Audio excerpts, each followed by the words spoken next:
atau akan terbuka. Lihat, cret. Nah, terbuka kayak gini sehingga memutus. Oke, teman-teman, di sini saya akan menjelaskan bagaimana sih cara membaca wiring sederhana. Wiring ini sudah saya praktikkan di video sebelumnya ya. Silakan teman-teman dicek saja di video sebelumnya. Karena di sini saya akan membaca wiringnya saja. Bagaimana sih cara membaca wiring itu? Jadi yang pertama, teman-teman harus mengetahui dulu fungsi dari simbol-simbol yang sudah terpasang di wiring control ini. Contohnya seperti ini. Di sini ada MCB control, kodenya seperti ini atau simbolnya seperti ini. Lalu di sini ada NC kontaktor ya. NCK ini kontaktor yang bentuknya seperti ini, dan di sini ada T. T ini adalah timernya. Di sini ada NO. NO ini adalah normally open, tapi di pinggirnya ada T. Berarti ini adalah NO timer, teman-teman. Yang ini. Ini juga ada NOK.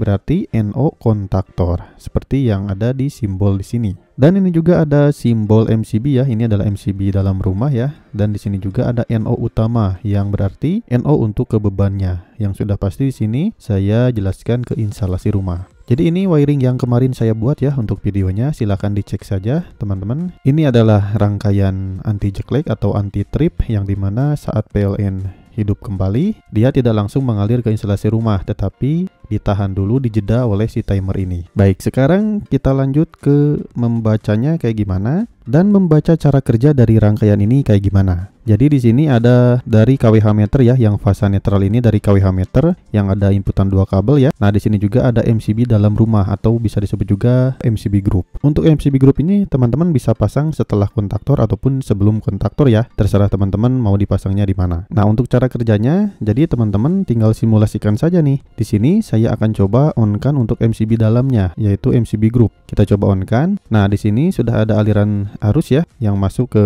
NO atau sudah ada sumber tegangannya yang nyampe ke NO kontaktor. Karena di MCB utamanya sudah saya on-kan, contohnya kayak gitu. Nah, teman-teman bisa dilihat ya. Jadi di sini saya akan coba on-kan yang MCB kontrolnya. Jadi saat MCB kontrol ini ditekan, maka nanti untuk timernya ini akan menjeda waktu sebelum kontaktornya bekerja. Jadi syarat untuk kontaktor kerja ini, si timernya ini harus sesuai waktu yang kita setting. Bisa kita lihat teman-teman, kita akan coba on-kan untuk MCB kontrolnya. Lihat 3 2 1. Nah, di sini saat MCB kontrol di on-kan, maka si timer ini bekerja teman-teman. Berarti si timer ini sedang menghitung waktu sekarang nih. Nanti yang akan kerja itu yaitu yang NOT ini teman-teman, karena digerakkan oleh si timer ini. Ini prosesnya sekarang saya contohkan sedang menghitung teman-teman. Jadi si timer ini sedang menghitung. Ketika menghitung sudah beres, maka ini yang NO ini akan sesaat masuk dulu teman-teman. Lihat, masuk dulu kayak gini, meng-on-kan si kontaktor. Jadi kontaktor ini kerja. Ketika kontaktor ini kerja, maka nanti si NC ini akan keluar atau akan terbuka. Lihat, cret. Nah, terbuka kayak gini sehingga memutus si timer ini. Ketika si timer ini terputus, maka akan padam si timernya. Dan kenapa kontaktornya selalu on? Karena di sini saya memakai pengunci NOK ini.